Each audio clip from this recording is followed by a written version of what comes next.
কোরআনের আরেকটি বৈশিষ্ট্য হচ্ছে এই কোরআন এক সময় নাজিল হয় নাই। 30 পারা কোরআন শরীফ একসাথে নাজিল হয়েছে না, কোরআন নাজিল হয়েছে আস্তে আস্তে ধীরে ধীরে। কত বছর লাগলো? 23 বছরেরও কিছু বেশি সময় ধরে কোরআন ধীরে ধীরে রাসূল করিম সাল্লাল্লাহু আলাইহি সাল্লামের কাছে অবতীর্ণ হয়েছে। এমনটি আর কোনো কিতাব হয়নি, যা আর কোনো ধর্মগ্রন্থ যারা অন্যরা দাবি করে এরকম হয়নি।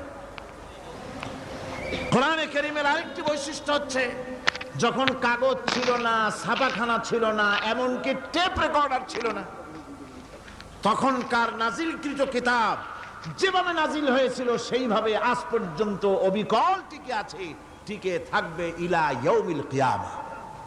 কিয়ামত পর্যন্ত কোরআনে কারীমের এই অকৃত্রিম অবিকৃত অবস্থায় কোরআনে কারীমের এই শান, এই বরকত টিকে থাকবে।